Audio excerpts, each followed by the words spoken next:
diretamente dos estúdios Adailton Tiburcio Pictures.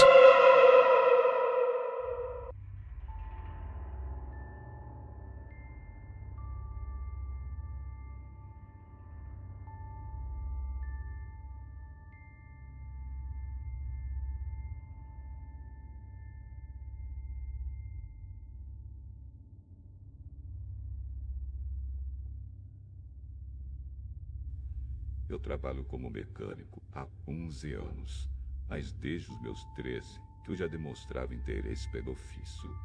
Isso, graças ao meu pai, o senhor Zeca Gagão, ou o Urso Peludo, já que era um homem muito alto e forte. Eu costumava ir à sua garagem, onde ele costumava fazer seus consertos e reparos, para aprender, já que eu achava divertido. Em uma dessas vezes, meu pai estava atendendo um homem que era o seu amigo de longa data, chamado Bento. Ele estava com alguns arranhões e machucados no braço e nos joelhos.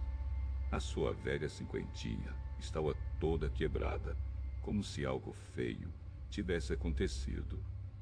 Ele falava com meu pai baixinho, dizendo: "Eu vi ele, Zeca, e ele era real mesmo." Eu fiquei curioso e perguntei quem era. Meu pai e Bento mudaram de assunto, e meu pai me pediu para pegar uma chave que ele guardava dentro de casa. E quando voltei, Bento já tinha ido embora. Quando perguntei de quem eles estavam falando, o meu pai desconversou e me pediu para ajudá-lo na manutenção. Depois disso, eu acabei esquecendo do assunto. Mas quando ele veio buscar sua moto, eu fiquei escondido do lado de fora, fingindo que estava brincando enquanto ouvia a conversa dos dois. E o Bento dizia: "Esse maldito, além de quase me matar, ainda me deu esse prejuízo enorme." Meu pai respondeu: "Que nada, Bento. Você era bêbado e viu coisa. Essa história de espírito é coisa de gente mentirosa que inventa história para assustar os outros." Bento ficou um pouco irritado e disse: "Se você não acredita, o problema é seu. Só não venha com a história, que eu não te avisei." Depois disso, ele saiu com a moto e eu fiquei todo curioso para saber que tipo de história ele tinha contado para o meu pai. Mas, como eu sabia que meu pai não falaria, então resolvi ir na casa de Bento e perguntar. Quando falei que tinha ouvido a conversa deles e que queria saber da história, ele então riu e me disse: "Você é um menino bem curioso mesmo, hein? Esse tipo de história não é para crianças." Eu insisti bastante para ele me contar. Então ele falou: "Se você quer tanto saber, então eu vou contar." Ele então pegou um suco de laranja e me ofereceu um copo e começou a contar. "Como você sabe, eu bebo umas no meu dia de folga, mas eu acabei gastando demais na dose da cachaça e tive que voltar mais cedo para casa. Como era tarde da noite, às 10h30, eu resolvi voltar para casa pelo atalho que tem ao lado do bar do João, cortando pela trilha no meio do mato. Assim, não precisaria acelerar na volta, por eu já estar meio alto naquela hora. Enquanto eu estava voltando, eu ouvi passos vindo de dentro do matagal. Eu nem liguei muito, pois pensei ser algum bicho do mato. Mas que nada. Comecei a ouvir uma voz bem fraca ao meu lado. Comecei a ficar com medo e olhar para os lados, até que vejo alguém correndo do meu lado, na lateral da estradinha de terra. O sangue gelou na hora. Nem respirar eu conseguia. Pelo pouco que eu vi, parecia um homem meio forte. Ele parecia estar nu e corria de uma maneira horrível. E sua velocidade era algo desumano, que faria qualquer homem virar uma menina quando visse aquilo. Eu acabei me desequilibrando no susto e caindo com tudo na estradinha, me machucando muito. Assim que consegui me levantar, todo machucado da queda. Eu corri como nunca até em casa. E só vim pegar minha moto na manhã seguinte, dizendo que por aquelas matas vive o espírito de um fazendeiro muito mau. Seu nome era Paulo Guina. Ele era dono de um grande canavial de cana de açúcar, lá pelos meados de 1940. Sua fazenda nunca foi grande, mas da noite para o dia ele enricou, virou alguém muito importante. Ele era alguém muito avarento e que ainda matava seus peões de tanto trabalhar duro. E numa madrugada, alguns homens que ele demitiu para não ter de pagá-los o emboscaram em seu casarão enquanto ele tomava banho e deram cabo de sua vida, o linchando até a morte. Dizem que depois que morreu, ninguém veio reivindicar a terra ou a fazenda. E desde então, a propriedade ficou abandonada, até desaparecer dentro da mata. As pessoas dizem que quem adentra as suas terras é perseguido pelo fantasma do seu dono. Depois de terminar de contar a história, ele falou que eu nunca deveria passar por aquela estradinha de terra à noite. Eu fiquei muito assustado e disse que nunca faria isso. Depois disso, se passaram alguns anos e eu nunca mais ouvi nenhuma história sobre o tal fazendeiro fantasma. Porém, às vésperas do meu aniversário de 24 anos, meu amigo Cauã me contou que ele e alguns de seus amigos iam visitar um casarão velho que eles acharam no meio do mato. E imediatamente eu fiquei curioso e perguntei onde ficava esse lugar. Ele me respondeu que era na estradinha de terra. Logo, eu lembrei da história que Bento me contou há anos atrás e falei que o lugar era assombrado e contei toda a história do Bento para ele. Cauã olhou para mim e falou que não acreditava nessas coisas e me convidou para comemorarmos o meu aniversário com algumas bebidas junto com a turma dentro do velho casarão.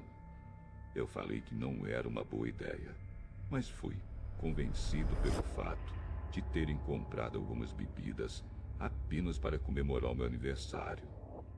E depois que cresci, eu também não acreditava mais nessas coisas. Ele falou que, naquela mesma noite, às 9 horas da noite, eu deveria ir até a estradinha me encontrar com ele e a turma, com uma chave de fenda. Achei estranho, mas não pensei muito na hora. Ele me falou para levar uma lanterna para ajudar a iluminar o lugar. Pela noite, eu fui até a estradinha e encontrei Cauã, Lucas e o Fábio. Lucas estava com uma caixa de cerveja e Fábio carregava algumas cervejas na mochila. Eu perguntei ao Cauã se era essa peça que ele queria e ele concordou falando. Sim, era essa mesmo. Então, ele falou para irmos até o casarão. Chegando no lugar, ele estava completamente coberto pela vegetação. Só de ver o lugar pelo lado de fora, eu me arrependi completamente da ideia. Mas agora, não poderia desistir, senão seria a chacota da turma. A entrada estava completamente aberta. A porta parecia ter desabado no chão com o tempo. Entrando na casa, ela estava cheirando a mofo e madeira velha. Então Cauã foi até um dos quartos e trouxe uma caixa de metal com algumas porcas. Não tinha fechadura e muito menos tinha alguma forma de abri-la. Apenas tinha algumas porcas e parafusos nas suas extremidades. Ele falou que eu iria abri-la. Eu perguntei de onde ele arrumou aquela caixa. Ele falou que uma semana atrás, quando encontrou o casarão e explorou um pouco, viu essa caixa debaixo de uma das tábuas do chão. Mas, como não dava para abri-la, ele deixou na sala para quando voltasse. Eu fiquei com medo de abri-la, mas meus amigos começaram a insistir para que abrisse a tal caixa. Comecei a tirar as porcas com muita dificuldade, mas algumas estavam emperradas ou só não queriam abrir. Na parte superior, retirei mais da metade, o que era o suficiente para amassar um pouco a caixa e ver o que tinha dentro. Quando abrimos, tinha um objeto estranho dentro. Parecia uma pequena estátua de barro, como um ser no formato fálico ou parecido com isso. Fábio, que já estava meio bêbado, pegou a estátua e começou a fazer algumas brincadeiras com ela. Nós caímos na risada e eu até esqueci a tensão toda que estava sentindo. De repente, ouvimos um som de batida vindo dos fundos da casa. Todos ficaram quietos no mesmo instante. Apontamos nossas antenas para os fundos, tentando ver alguma coisa. Assim que as coisas pareciam calmas, nós vimos um homem completamente despido, correndo, passando de um lado para o outro. Todos nós levantamos e saímos correndo gritando. Fábio jogou a estátua para mim e pegou a mochila de Lucas com as bebidas. Na correria e desespero, acabamos nos separando e eu até me esqueci que estava carregando a estátua quando ouvi sons e passos de alguém correndo atrás de mim. Eu joguei aquela coisa para longe e ouvi aquilo que me seguia, falando com uma voz grutural e grossa. Você vai ficar rouco e nem eu, Jailson. Nessa hora, eu quase tenho um infarto. Aquela coisa sabia o meu nome de alguma forma. Felizmente, vi umas lanternas à frente e os gritos dos meus amigos, me chamando assim que saí do matagal. Olhei para trás e vimos ele, o tal Paulo Guina, nos olhando com os olhos que pareciam refletir com uma pequena luz vermelha.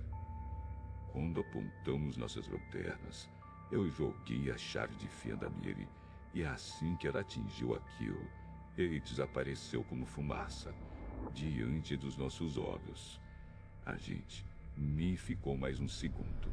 Saímos correndo e cada um foi para sua casa. Quando entrei, fechei a porta com força e meu pai e mãe acordaram perguntando o que havia acontecido.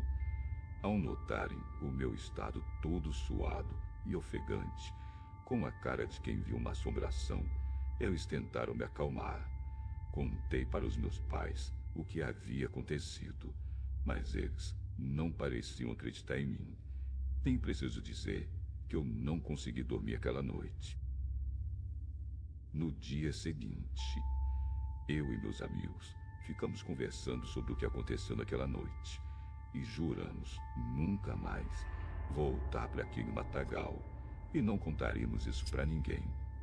Hoje em dia, ainda moro no mesmo lugar e sou pai de família, com os meus 4 filhos. O meu pai já é falecido e eu assumi o negócio dele. E, de vez em quando a gente se reúne para bater uma prosa ou conversar, a gente sempre lembra daquele dia. Enfim, esse é o meu relato. Espero que tenham gostado e uma boa noite a todos.